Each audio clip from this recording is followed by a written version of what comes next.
Corintios, una iglesia, como cualquiera, un camino más excelente, en Olivo Verde.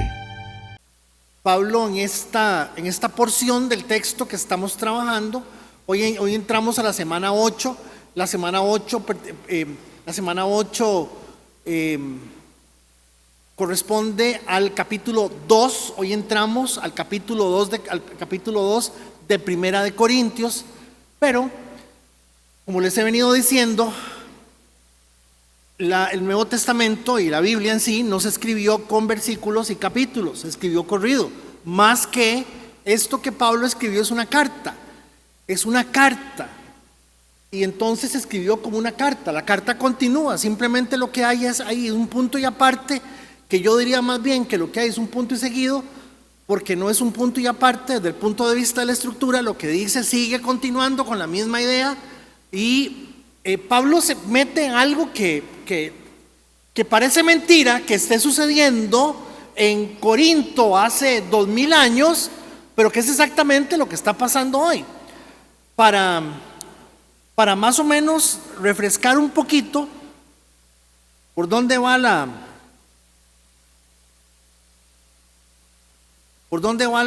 procesión, decían antes, ¿verdad?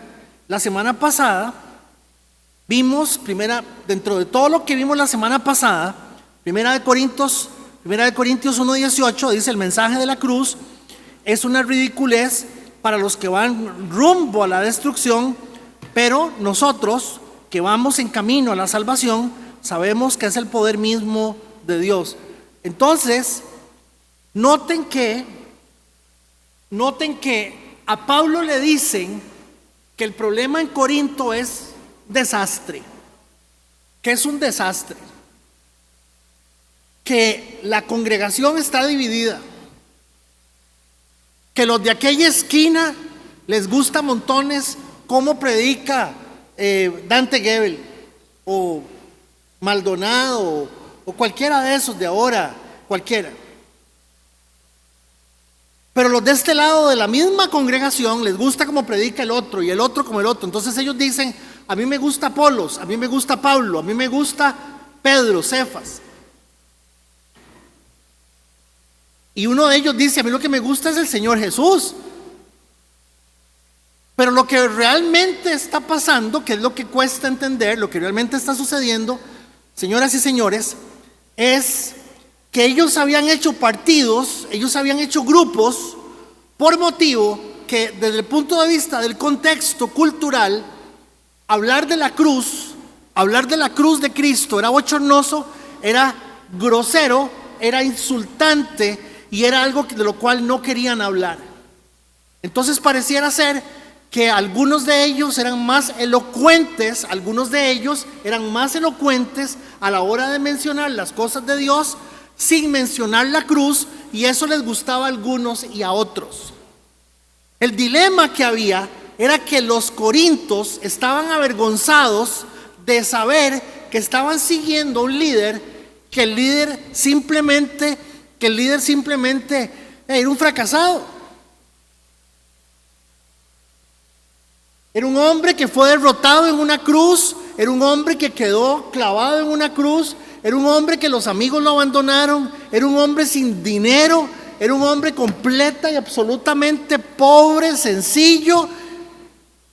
Y entonces ellos tenían un conflicto, y el conflicto más grande que tenían tenía que ver con el tema de la cruz. Hablar de la cruz para ese tiempo era lo mismo de que yo empezara a contar aquí un chiste, un chile, como se dice, empezar a contar un chiste rojo y empezar a decir cosas y vulgaridades, y entonces Quique se levanta y me dice: Fe, suave, cálmese, o sea, aquí hay chiquitos, aquí hay gente adulta, no diga esas palabras. Igual, si alguien cuando hablaba mencionaba la cruz, alguien en el auditorio levantaba la mano y le decía: ¿podría por favor dejar de estar hablando de la cruz? La cruz es maldición, la cruz es bochorno, la cruz es ridículo. Entonces, claro, si usted se pone a analizar que lo que estaba pasando era que lo transportamos al año 2025, yo le pregunto a Rosibel, yo le digo, Rosy, pero usted es evangélica, usted va a una iglesia evangélica, esa vara, usted le cuadra la pandereta.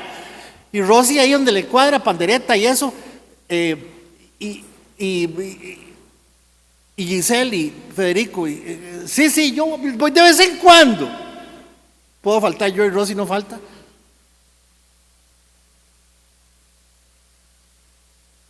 Obviamente la carta fue escrita, la carta a los Corintios fue escrita para la gente en Corinto a partir de la situación que se estaba dando en Corinto.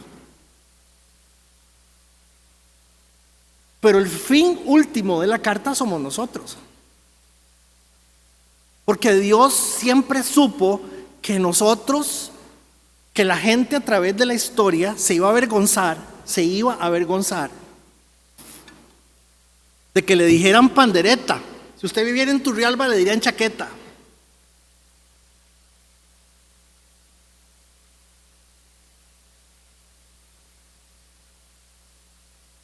Mi abuelita le decía a los evangélicos, porque ella decía que eran evangélicos, les decía atalayas, que es como se llaman los testigos de Jehová.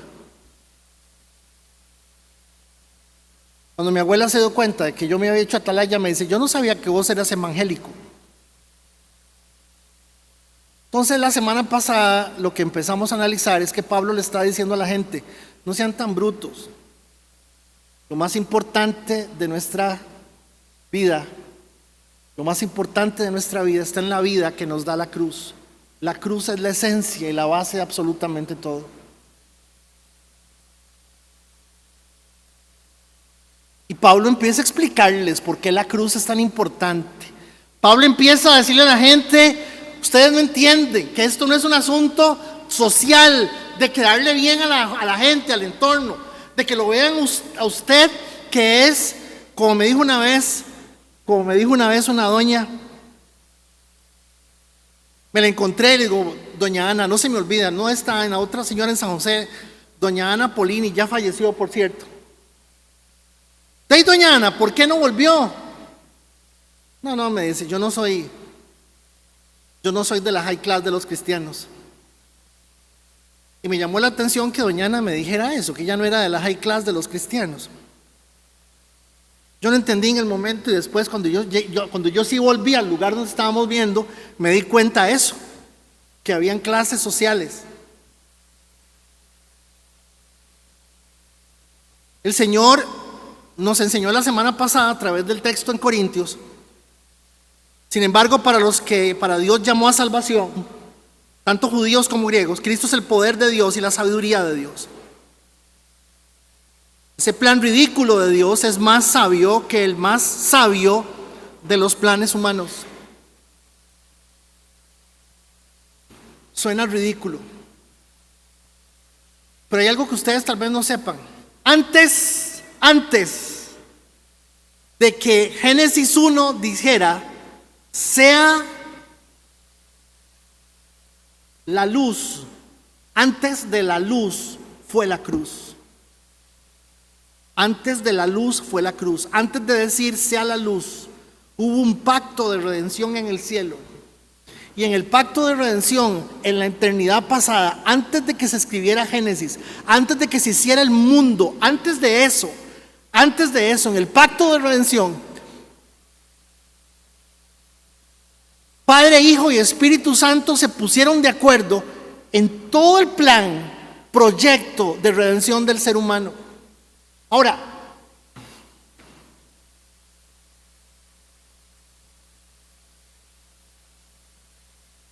voy a decir una cosa terrible.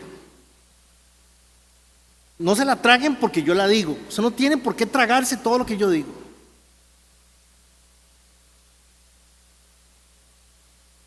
Nos metimos 70 semanas en Apocalipsis. 70. Y Apocalipsis termina con el Cordero reinando y la iglesia, los hijos de Dios, reinando, gobernando, administrando, dominando todo lo que el Cordero recibió.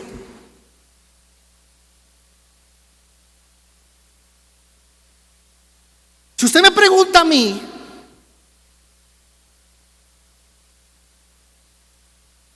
¿hacia dónde vamos? La respuesta que le voy a dar, desde el puro principio del libro de Génesis hasta el libro de Apocalipsis, lo que cuenta es la historia de un Dios que está buscando a un pueblo que quiera reinar con él. ¿Me estoy dando a entender? Le estoy hablando de un Dios que le ha dado la oportunidad a millones y millones y millones y millones de seres humanos de ser parte de los elegidos, de las personas que van a gobernar, que van a reinar con él.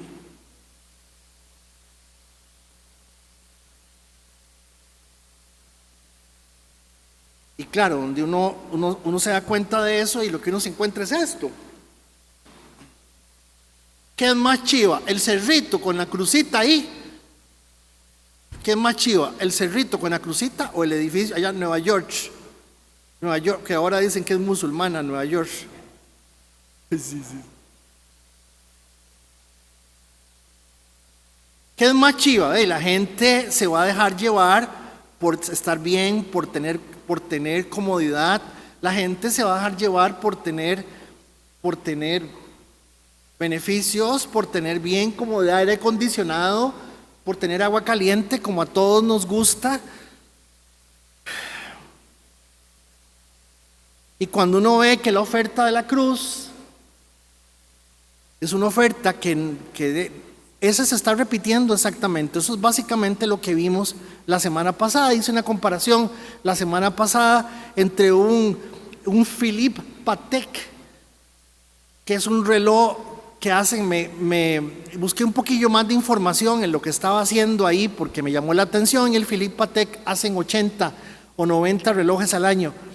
Si Adrúbal compra un Philippe Patek, vea que ese reloj vale $250,000. Eso vale más que una casa y un carro juntos.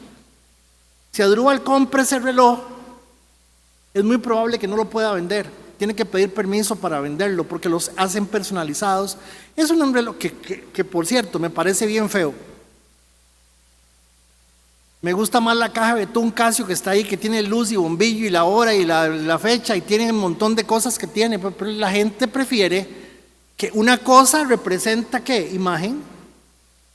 Claro, lógicamente todos me están entendiendo que estoy hablando de que una persona en su cerebro limitado depende de este tipo de cosas, y si no se le ve esto, si no se le ve la plata que tiene, piensa que es una persona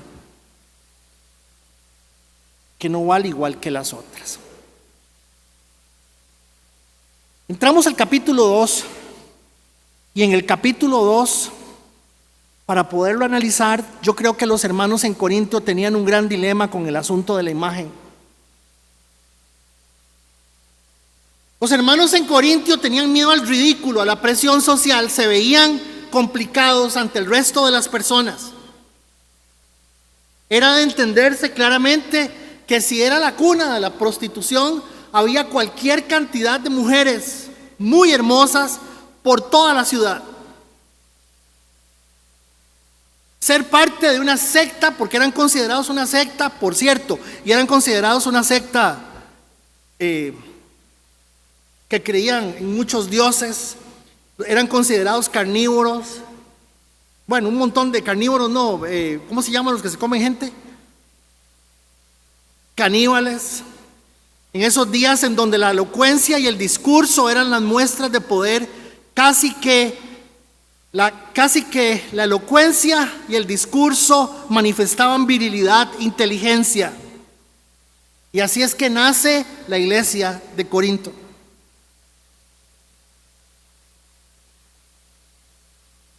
El mensaje que se recibe de la iglesia de Corinto, el mensaje de salvación que se recibe de la iglesia de Corinto es sumamente claro, hermanos. Tanto así que muchas personas reconocen al Señor Jesús. Pablo llega a Corinto y les dice, ¿de qué les vengo a decir? Que se murió hace 18 años. Mataron a un hombre que se llamaba Jesús.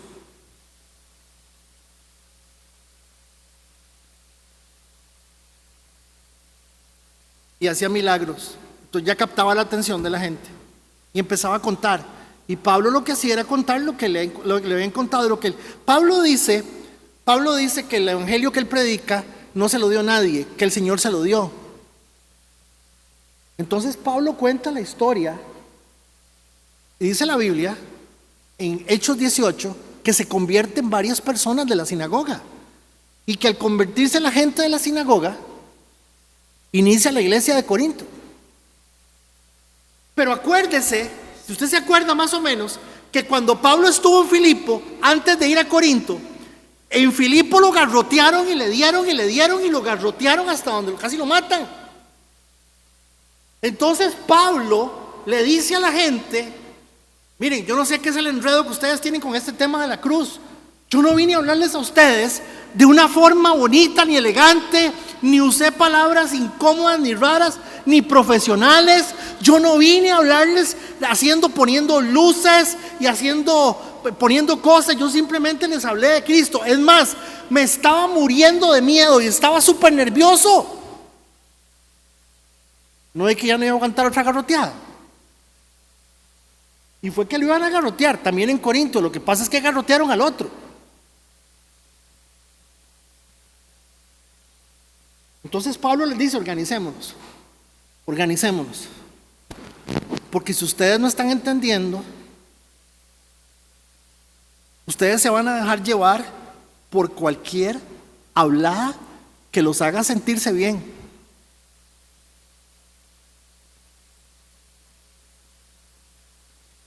Ustedes se van a dejar ir por cualquier cosa que los haga sentirse bien, que los haga sentirse importantes, que los haga sentirse valiosos, autoestima.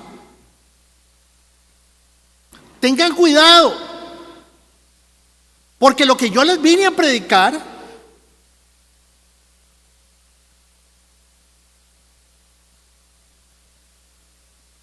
es la vida de Dios. Dios es el diseñador, Dios es el creador. Cristo es el creador.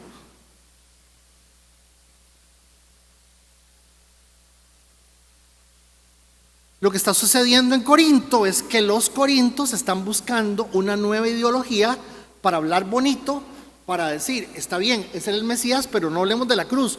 Ese brother era buenísimo, mira los milagros que hacía.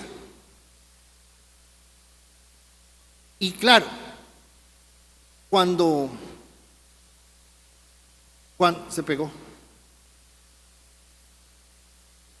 Cuando empezamos a analizar que hoy, al entrar al capítulo 2,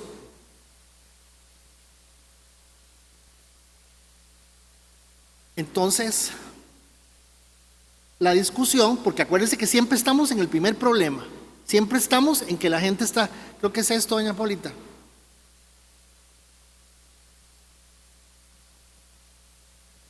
¿Sí?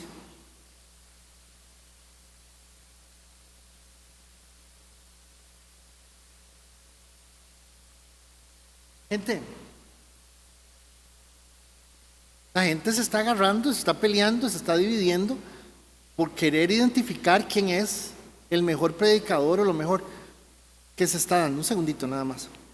Gracias.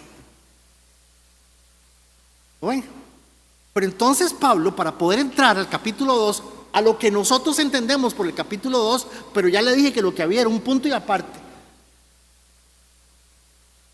Yo creo que Pablo nos tira hoy la pregunta a nosotros: ¿qué mensaje, qué es lo que usted espera cuando usted se viene a congregar? Cuando usted llega a la iglesia, usted va pensando en qué es lo que me van a decir. ¿Qué espera usted que le digan?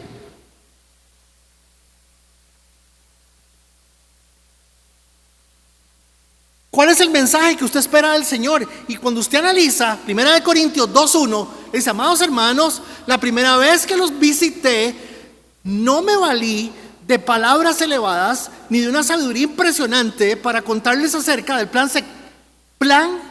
secreto de Dios. Yo no sé si usted me está captando, pero les entra con una forma muy sencilla para mostrarles algo muy complejo. Y les dije: hay un plan secreto de Dios.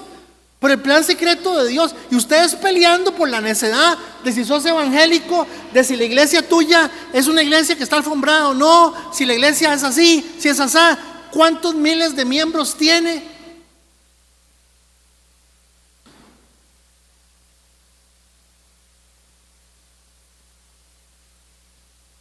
Noten que Pablo empieza diciéndole: yo la primera vez que llegué a ustedes, 5 años atrás, que los visité, yo no me valí. Yo no llegué a hablarles extraño, no les dije nada raro. Pues decidí que mientras estuviera con ustedes, olvidaría todo excepto a Jesucristo, el que fue crucificado. Entonces, Pablo dice: no nos compliquemos, hermanos. Yo vine con palabras sencillas a hablarles de Jesús, porque yo sé que aquí, estos de aquí son judíos, pero el resto son gentiles. Y cuando yo le hablo a estos de aquí de la batalla de Jericó, todos me entienden, pero estos no. Entonces yo no me voy a complicar tratando de hacer una exégesis bíblica para que todo el mundo entienda que estoy hablando de que la batalla de Jericó es una batalla que tiene que ver, que representa a Cristo. No. Vámonos a la cruz de una vez. Entonces les dice: eso sí, el mensaje de la cruz, de ese fracasado que está pegado en esa cruz, que es un ridículo, que es una vergüenza, que está desnudo, que todo, nos está revelando el plan secreto de Dios. Claro, noten que Pablo lo que está haciendo es rechazando el hecho de que la sabiduría humana, la retórica griega y el orgullo intelectual ya se había metido en la iglesia, ya estaba metido en la iglesia.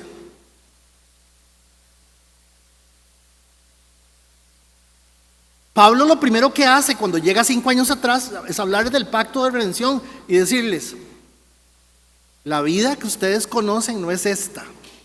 La vida empieza cuando ustedes terminen escúchenme, entrenamiento. Aquí están siendo entrenados para la vida. Y esta es parte de ese entrenamiento. Entonces, al entrar al versículo 3 y el 4, vean qué cosa más rara, sencilla. Y claro, el mensaje a los corintios es recordarles que yo cuando yo estuve con ustedes, Pablo está escribiendo, acuérdense que yo estoy hablando de la carta. Pablo está hablando del día que él estuvo allá. Y les está diciendo: tengan cuidado cuando ponen el radio o cuando ponen YouTube o ponen lo que sea y a ustedes los envuelve cualquier orador con cualquier contenido. Tengan cuidado. ¿Por qué? Porque yo no necesito hacer nada extraordinario para que el poder de Dios se manifieste. ¿No me están captando? Dice: me acerqué a ustedes en debilidad. ¿Va a torcer la nuca? Oigan, me acerqué a ustedes en debilidad, con timidez y temblor. Dicen los escritos de la época, dicen los escritos de los sabios, que cuando un expositor se presentaba en el Areópago, se presentaba en los lugares para disertar y empezaba a hablar y se le notaba temor o vergüenza o miedo, que la gente se levantaba y lo dejaban solo.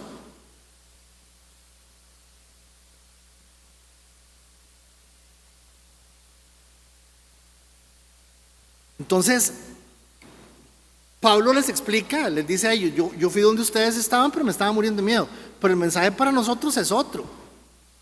Perdón, es otro en el sentido de entender que cuidado, nos dejamos impresionar. Porque aquí se paró alguien a hablar y lo que hizo fue leer. que Federico no va a estar. Y entonces yo voy a leer. Ay, qué pereza. Qué aburrido, por Dios. ¿Cuánto ir a leer? Ir a leer 1 hora, media hora. Y como Steven, usted ve, Steven saca 19 páginas así.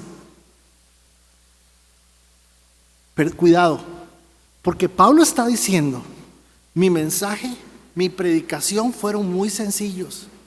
En lugar de usar discursos ingeniosos, luces, neblina, gritos, llantos, música, vean, yo no soporto.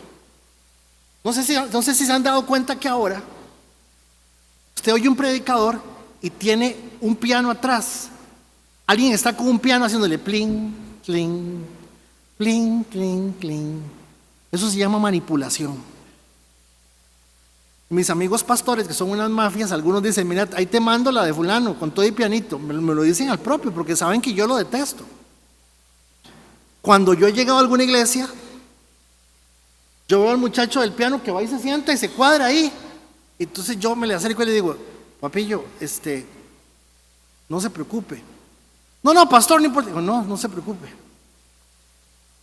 Porque estoy manipulando a la gente. Si yo le pongo a usted una música suavecita, mientras yo estoy hablando, se me va, ya pobre Adruba lo tengo dormido por sí.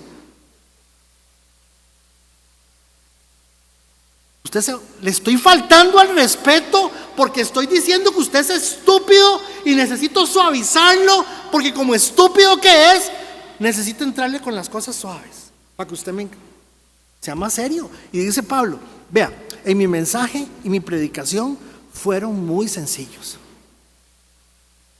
En lugar de usar discursos ingeniosos y persuasivos,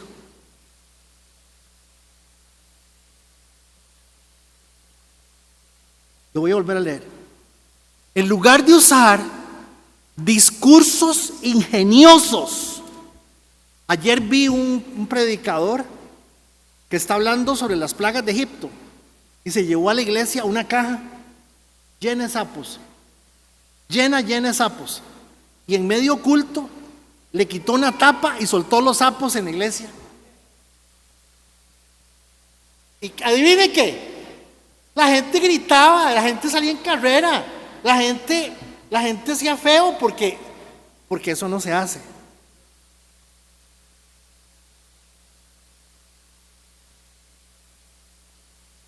Sinceramente, lo que voy a decir no lo digo por ustedes, lo digo por lo que yo estoy viendo que está sucediendo en otros lugares.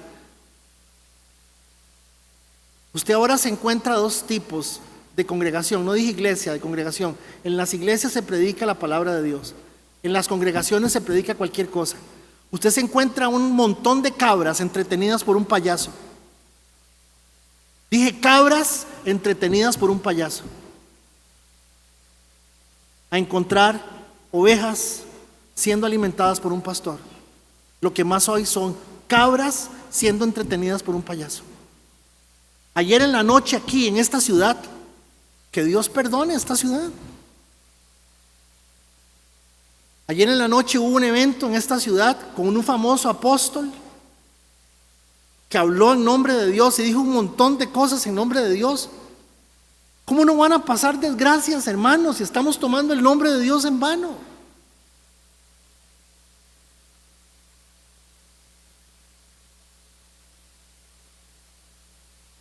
¿Cómo no van a pasar cosas? Si el pueblo que nos decimos pueblo de Dios, estamos oyendo hombres y viendo gente en discursos ingeniosos, persuasivos. Pero voy a la coma. Después de persuasivos, ve a la coma. ¿Qué dice? Confié solamente en el poder del Espíritu Santo.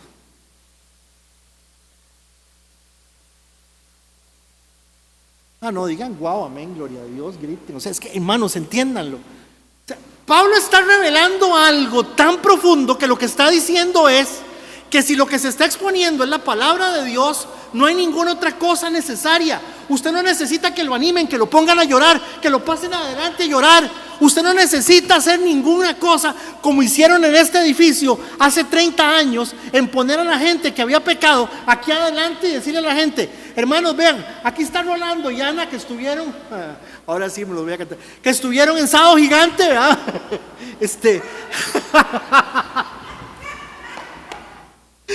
Aquí están Rolando y Ana, que estuvieron en Sábado Gigante, bailando para toda Latinoamérica. Es verdad. Estuvieron en Don Francisco y se encontraron un tico. Miren qué historia, por Dios.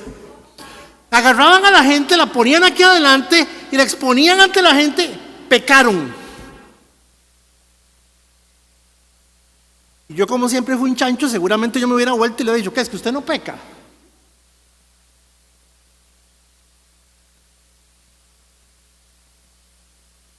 Entonces, el mensaje para los corintios es: acuérdense que el día que yo fui, yo les hablé sencillo de la palabra de Dios y de la cruz y de Cristo. Pero el mensaje para nosotros es: téngale cuidado a las cosas que está oyendo. Entre más elaborado es, menos se necesita el Espíritu Santo. ¿Me están escuchando?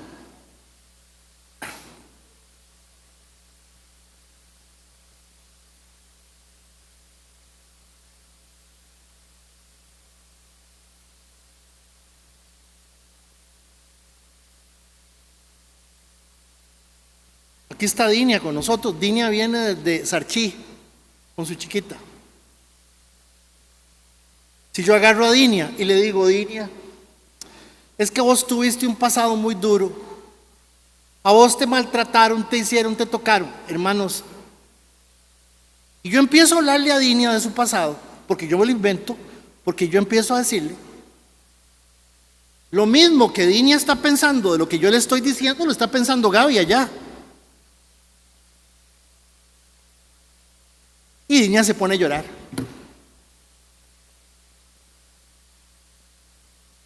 Listo. Con Dinia llorando, yo voy y la abrazo. Acuérdese, entre más cosas tenga, menos el Espíritu Santo está. Porque el poder de Dios y la manifestación del poder de Dios que está hablando Pablo, no es que hubo gritos ni lenguas, lo que hubo fue salvación. La gente se salvó del mensaje de Pablo ese día cuando empezó la iglesia de Corinto.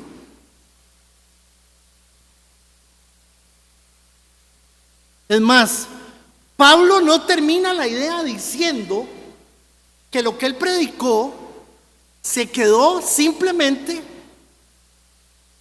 basado en la experiencia de presentar la verdad de Dios. Ahora que terminamos Apocalipsis, me llamó un pastor que nos vio en redes sociales y me dice: hermano, perdone, me dice, ¿por qué usted no habló con la iglesia de Apocalipsis como un estudio bíblico en la noche? Le digo: porque no van.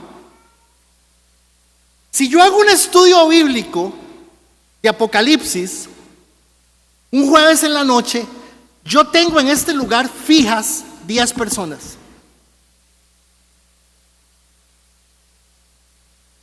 Si yo hago un estudio bíblico los jueves en la noche de Apocalipsis o de lo que fuera, vienen fijas 10, 15 personas. Quiere decir que las otras 95, 85, 65 no necesitan del estudio bíblico. O sea, la Biblia, vea qué raro, vea qué cosa más rara.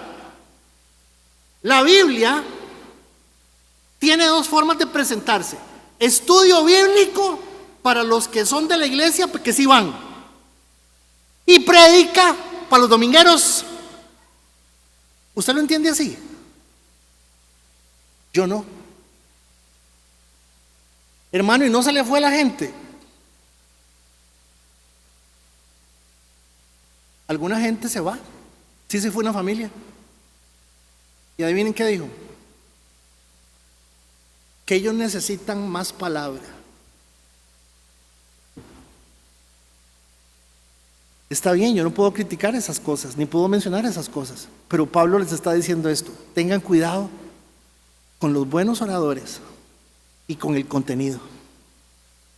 Porque yo hablé de Cristo, presenté la cruz, me estaba muriendo de miedo, estaba haciendo el ridículo, estaba temblando.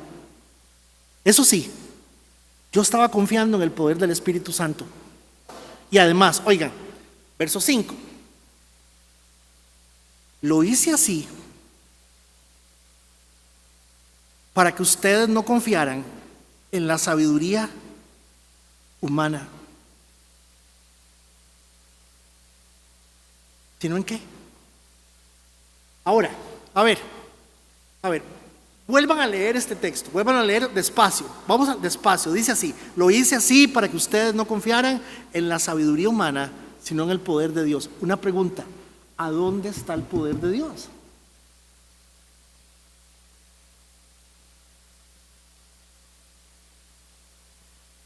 ¿En que la gente se pare y pegue gritos? ¿En que la gente se pare y llore? No. En que la gente sea convencida en su corazón por medio del Espíritu Santo y la gente diga: fui alimentado por la palabra de Dios y es todo lo que mi corazón necesita. Porque Pablo dice que en la exposición que él hizo, muerto de miedo, asustado, en debilidad, él confió ciegamente en el Espíritu Santo. A mí me dicen: ¿por qué usted está enseñando la Biblia verso a verso? ¿Está loco? Digo, porque si la Biblia es verdad y yo digo la Biblia, tiene que pasar lo que la Biblia dice, porque si no, no es verdad, Dios no existe. Y adivinen qué está pasando.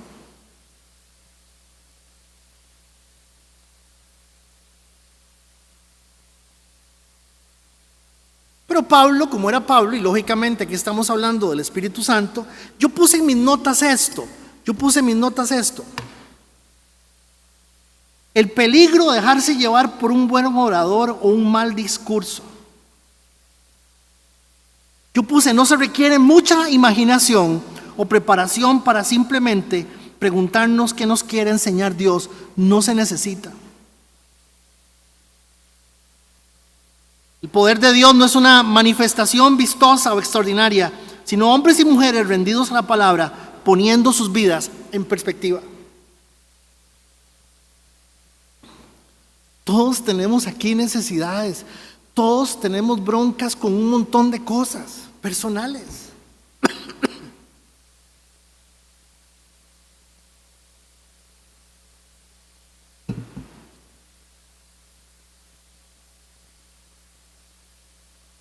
Algunos de ustedes no tienen bronca, son la bronca. Lo que pasa es que en su casa, ¿qué le van a decir? Si usted es el que está ahí, si usted se va, seguramente los echan a todos.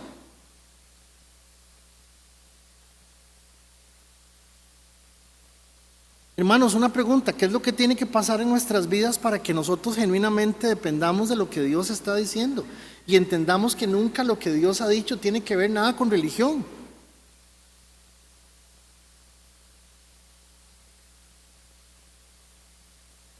Claro, el Espíritu Santo es el Espíritu Santo, ¿verdad? El Espíritu Santo hizo que Pablo inmediatamente lo hiciera decir esto: que hay niveles de madurez en un creyente. Hay niveles de madurez en un creyente.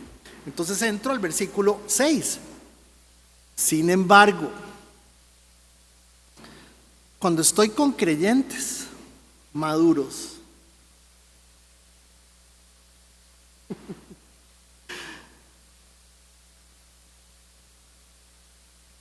sin embargo, cuando estoy con creyentes maduros, sí hablo con palabras de sabiduría.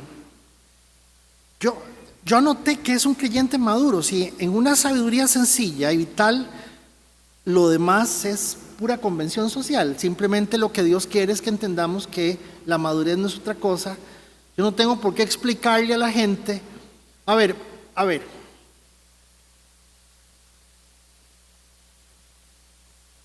en este lugar, mientras yo he estado aquí, no porque yo soy Federico y yo invento esas cosas, en este lugar yo he enseñado que la llenura del Espíritu Santo es la oportunidad de tener la palabra de Dios en el momento cuando se me viene una situación o cuando yo me enfrento a algo, viene la palabra de Dios a mi vida y yo puedo hacerle frente a la situación. Eso se llama la llenura del Espíritu Santo, según la Biblia, según lo que yo entiendo. ¿Sí me están siguiendo?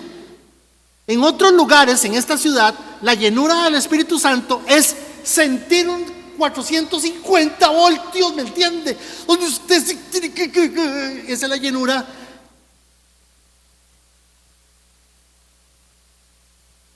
Y tanta gente hay en un lugar como el otro.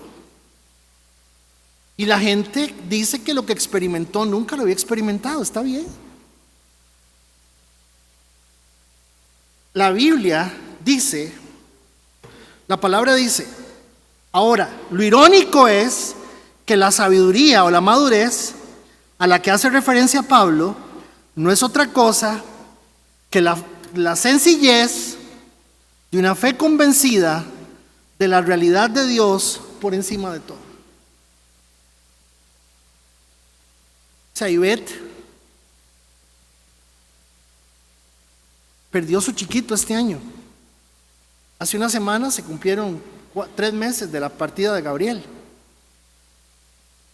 Los últimos videos de Gabriel estaba aquí a la par mía cantando. Ivette ha sido una muestra de la presencia de Dios, pero Ivette está sufriendo mucho.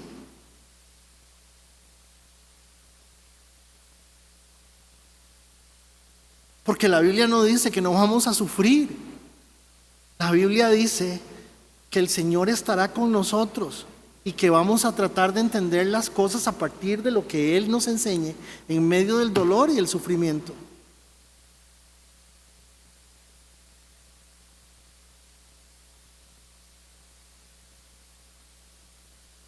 Entonces, perdonen, pero es que esto es así de sencillo. Sin embargo, cuando estoy con creyentes maduros, ¿quiénes son los creyentes? ¿Quién es maduro? Loco aquel de Venezuela. Maduro es una persona que no hay que explicarle que Dios es todo y se acabó, que la palabra de Dios es todo, que lo único que yo necesito es la palabra de Dios en mi vida para poder vivir, porque la palabra dice que no solamente de pan vivirá el hombre, que el hombre vivirá de pan y de toda palabra que sale de la boca de Dios. Punto. No se necesita ninguna otra cosa. Eso es un cristiano maduro, alguien que va a sufrir, que mete las patas, que llora, que peca, que pasa, que sabe Dios es todo para mí. Pero cuando yo vengo aquí, tengo que explicarles que el poder de Dios no son lenguas Rabasaya, Mahasaya, Racalaca, Pacataca, que son las mismas de todo el mundo, que hasta canción le hicieron a la Ramaquecha.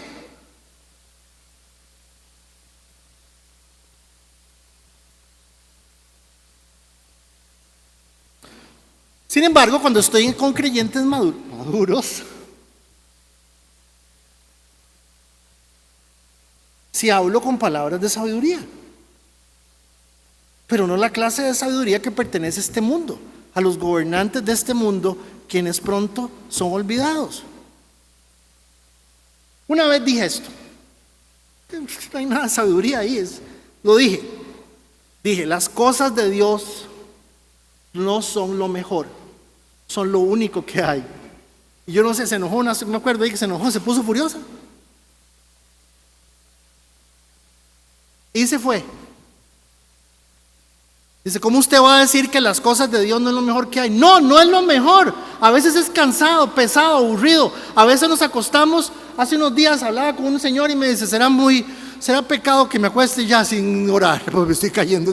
O sea, perdón, no hay ninguna persona en este recinto que pueda decir es un verdadero fariseo, porque los fariseos, sean lo que sean, eran como un relojito. La mejor religión que ha existido en la historia de la humanidad se llaman los fariseos. ¿Por qué? Porque eran perfectos. Ayunaban 2 veces por semana, diezmaban hasta del aire que se tragaban. ¿En serio? En serio, diezmaban todo. O sea, es gente súper comprometida, impresionantemente religiosa.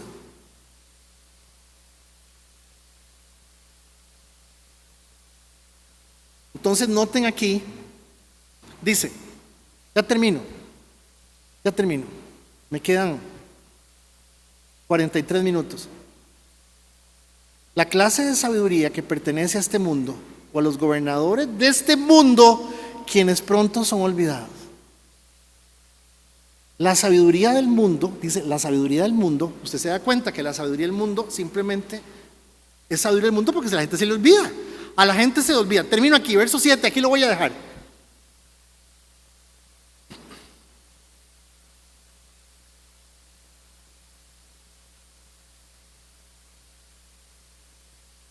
No, la sabiduría de la que hablamos es el misterio de Dios.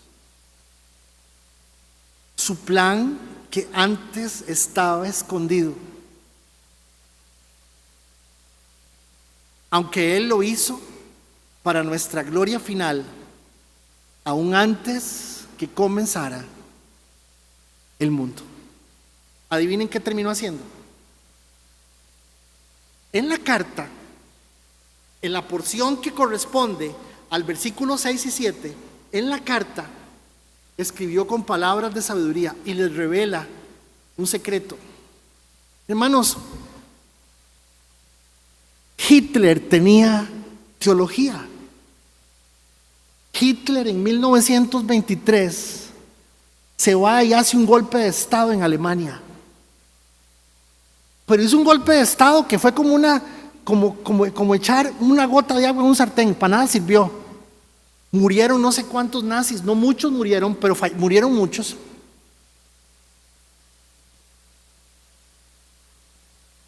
Y toman a Hitler y lo meten en la cárcel. Hitler en la cárcel lo que estuvo fueron 2 años o 3 años, una cosa así. Y estando en la cárcel, Hitler escribe un famoso libro. ¿Quién se acuerda del nombre del libro? Se llama Mi lucha. Y en el libro de Hitler, Hitler dice que el mal en Europa son los judíos, que los judíos son unos malditos y que los judíos son una raza que se apodera de todo, lo cual era más o menos cierto. Y que el mundo solamente iba a lograr sobrevivir si los judíos se lograban exterminar.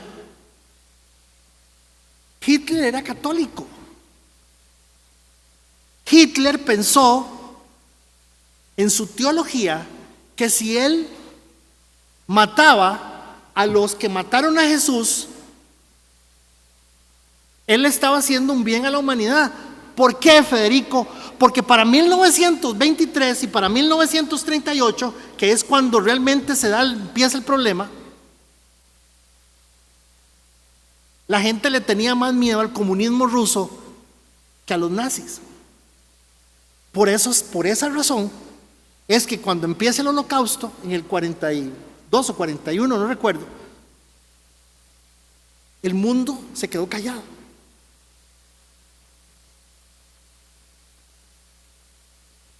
El Papa se quedó callado. El Papa emitió una encíclica y dijo que era mejor mantener silencio. Hermanos, todo el mundo tiene una teología en la cabeza. Y dependiendo de esa teología, es que usted va a aceptar y usted va a entregarle su vida al Señor o no. O sea, ¿cómo les digo? Pablo termina diciendo, entiéndanlo, hay un plan antes establecido, desde antes de la fundación del mundo. Y ese plan es para la gloria de cada uno de nosotros. Dios no está pensando en que usted sea una persona que se llame fulano de tal y es evangélico. Dios está pensando en que usted sea una persona que tenga una vida y vida en abundancia, que su vida tenga sentido, propósito, sirva para algo, que sus 70, 80, 40 o en el caso de Gabriel, 24 años de vivir en esta tierra los años que usted viva, haga algo que usted pueda decir: dejo un legado, dejo algo en esta tierra.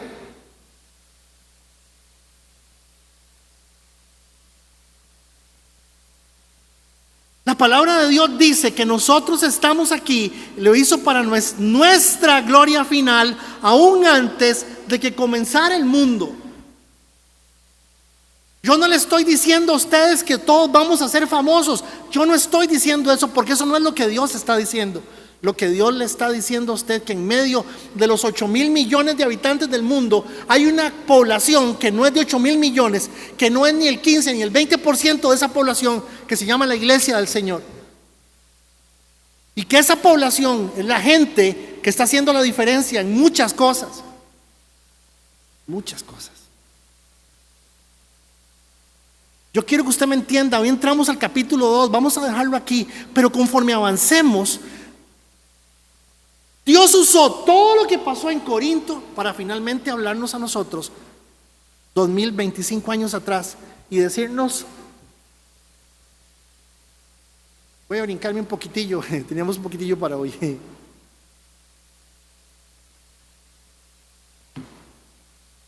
Uno, Dios se revela en lo sencillo. ¿Qué vino usted a hacer hoy aquí? Esto. Cuidado. Estamos llenos de montones de cosas que son impresionantes. Dios se revela en lo sencillo, inadvertido y hasta considerado feo y aburrido.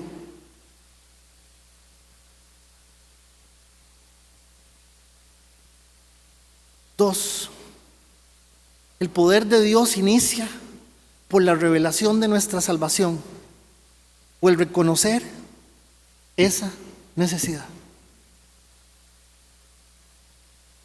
Si usted sale de aquí diciendo: yo creo que yo necesito a Dios, ¿verdad? Yo necesito a Dios.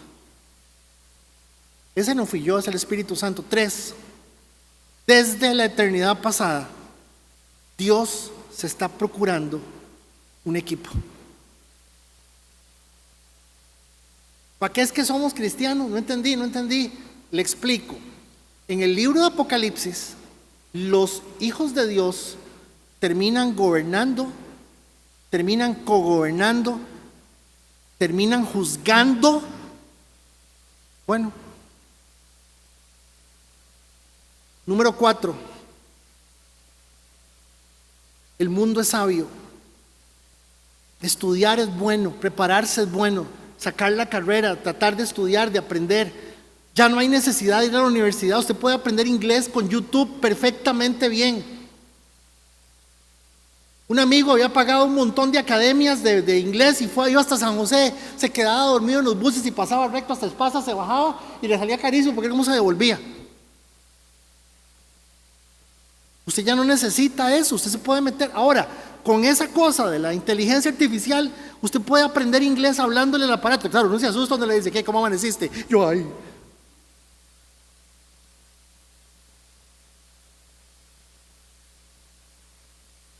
Usted puede aprender a cocinar. Si usted no sabe cocinar, hay 8,225 recetas de cómo hacer arroz, para que no haga el mismo arroz de siempre. Y hay 4,000 de cómo hacer arroz con pollo. Usted no necesita ir a la U, usted necesita querer aprender, pero somos bien vagos.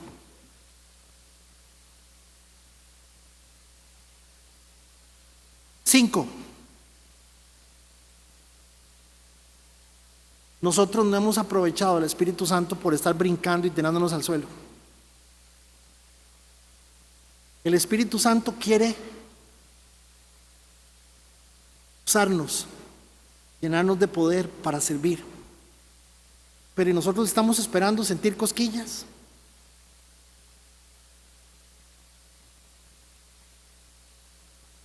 Estamos en el capítulo 2.